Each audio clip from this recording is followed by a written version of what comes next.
Урматтуу кыргызстандыктар, бүгүн 5 октябрь. Мен чукул экинчи жолу кайрылууга туура келип атат.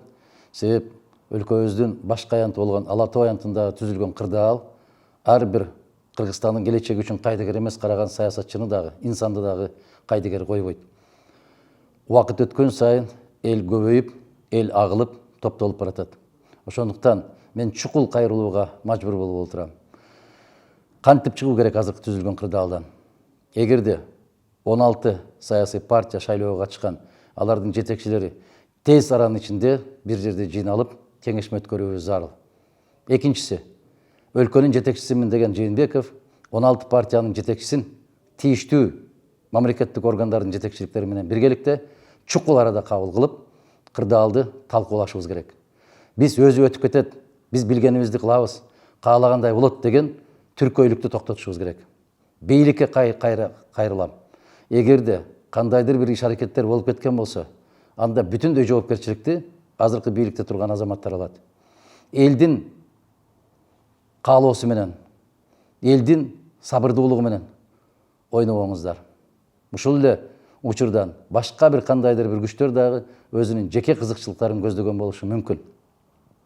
Мен урматтуу саясий партиянын жетекчилерине кайрылам.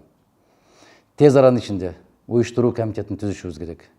Уюштуруу комитетине түздөн түз шайлоого катышкан партиянын жетекчилери кириши керек. Талкуулайлы. Маселени чечели. Өлкөбүз бирөө, тагдырыбыз бирөө, келечегибиз бирөө. Ушул жолдон чыгып кетүүнүн жолдорун талкуулашыбыз керек. Биз керек болсо Жээнбековду да күтпөй, ал киши чакырабы, чакырбайбы деп күтүп отурбай, өзүбүз чукул арада топтолушубуз керек. Күндөн күнгө же сааттан саатка кырдаал курчуп көзөмөлдөн чыгып кетүү коркунучу бар. Ошондуктан келиңиздер, бир жерге топтололу, жыйналалы. Кайсы жерге десеңиздер, бүтүн Кыргызстан саясий партиясы даяр. Себеп өлкөнүн келечеги ар кандай жогорку кеңештен бийик, андан кымбат. Элибиздин тынчтыгы, мамлекетибиздин бакубаттуулугу ар кандай мандаттан кымбат. Токтотушубуз керек дагы, мына ушул мыйзамсыз өткөрүлгөн шайлоого саясий жактан эле эмес, укуктук жактан баа берип, мына ушул аябай каттуу конституциялык укуктарды бузган шайлоого мүмкүн берген жетекчиликтерди аяосуз мыйзамдын чегинде жазаласа, анда Жээнбеков чыныгы эл тарабында экендигин далилдейт. Конституциянын кепили катарында өз ролун аткарат.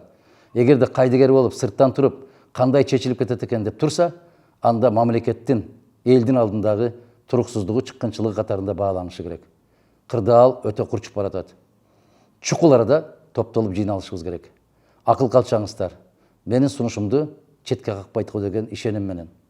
Рахмат.